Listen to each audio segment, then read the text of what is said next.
Endomorphs are an amazing tool that allow you to save different XYZ locations for points in an object. An endomorph is really just a morph target, but instead of saving out a separate object file that you would morph to, you can save that information to the same object file. It's saved to the point.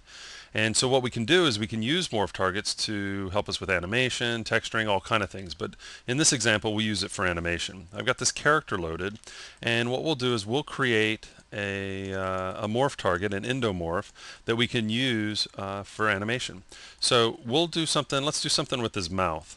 So what I'll do is come down here to my vertex maps and click M for morph or endomorph, new, and we're going to create a new endomorph. So I'm going to call this mouth dot closed.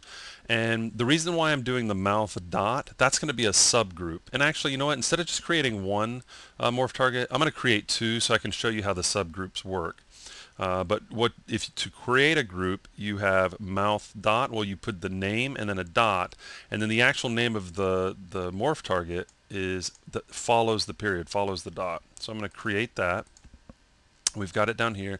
And the thing to remember when creating your morph targets is you don't want to create them on the base. The base is your finished object that is going to be like the default setup. And the mouth closed, that's a morph target. So we can start manipulating points at this point. So I'm going to grab some of this geometry. I'm going to lasso select, but it also means I'm going to grab some of those whiskers, and I'm going to have to deselect those. Okay, so I can see them here. So I'm just going to deselect those, deselect some of this geometry. Okay, and I'm just going to rotate that, closed. I'm going to move it up just a little bit. Okay. Now the thing is, when you're creating your morph targets, don't think that you have to do it all in one action. If you want, I can go in and I'm going to turn symmetry on, and I can just kind of tweak out some of the geometry. Say that when this mouth closes, I want to have all of this stuff affected. Okay. So you don't have to, it's not a one move. Like if you were going to do an eye blink, don't think that you have to just rotate that geometry in one move. You can just completely, you could do a morph of this character changing into a completely different character. You could manipulate all the points and it would work. So let's just say that that's going to be our morph for the mouth closed, and you can just see the base. So mouth open, mouth closed. And I said we'd create another morph target so we could see the groups when we head over to layout. So let's go ahead and do a new morph, new. And I'm going to call this ears dot, let's just say out. So my subgroup is ears, and then my actual morph is out. So create, and I'm going to grab some geometry on the ears, and I'm deselecting some geometry that I don't want to affect. Something like that, and I'm just gonna rotate them out a bit, like maybe he's wanting to hear something a little bit better. Okay, so I'll go back to the base. So there's our base, and he hears something, and those ears are going to flare out. And then we've got the mouth closed. Okay, but see, notice the ears jump back because the mouth closes just about the mouth. You want to separate that out, and you can do eye blinks and do separate eye blinks and do eyebrow raises, and you can have a whole collection to work with. You can twitch the nose a little bit. So let's say we're happy with this. I'm going to go ahead and save it, and let's send it over to layout. Okay, so over in layout, Shift C for selecting the camera, T for move, 6, and I'm just going to get a nice little shot here of the head. We don't need to see the whole body here. Okay, and now what I'm going to do is go over to Object, Properties, and when working with morph targets, you're going to want to set your subdivision order. Change it from first to, I always just change it to last. You can do after morphing, but I usually just take my subpatch objects or my subdivisional surface objects and set the subdivision order to last. That means that it's going to let you do everything else in the scene, and then the last thing it's going to do is subdivide it, which is freezing it down to polygons. So we'll do that, and then what we'll do is come over to the Deform tab, and under Add Displacement, we're going to choose Morph Mixer. Okay. It lets us know that we have two endomorphs, and we know that because we created those two, so we know that we have all the endomorphs that we created. I'm going to double click and open up this panel, and I'm going to go ahead and shrink it down because we only have so many morphs to work with, and that'll give us a little more room here. Let's shrink that down some more, and some more. Okay, so our morph list. Terry Tiger, we open it up, and we've got ears and mouth. Now, those aren't morphs. Those are those groups. Remember the mouth dot and the ears dot? Well, those are the groups.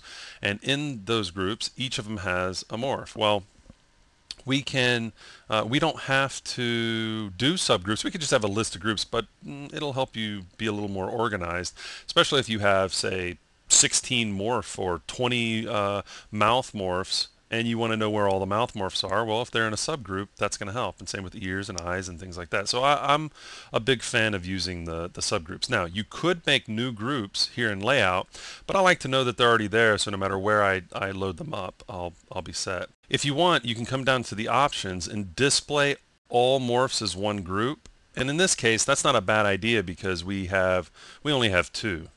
Okay, if you wanted to, you could just display them by group.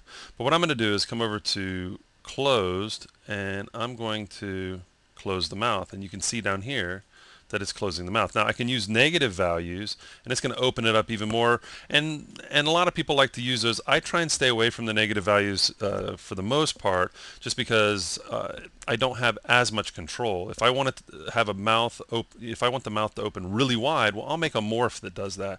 But just know that it'll go in the exact opposite direction of the morph. Also know that you don't have to always use 100% of the morph. That's another thing that I see people do. It's you don't have to go to the extremes all the time. Sometimes, especially when you're doing a character talking, you can blend morphs and you don't need to use 100%.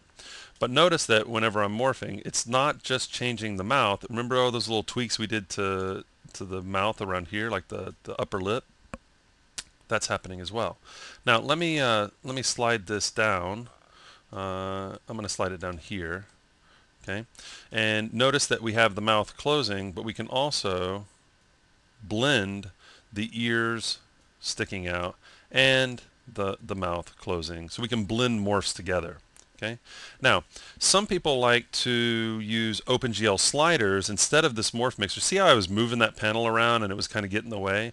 Well, what I can do is I'm going to close that down, and I'm going to come over to Object, Properties, and under the Geometry tab, I'm going to, under Add Custom Object, I'm going to add sliders.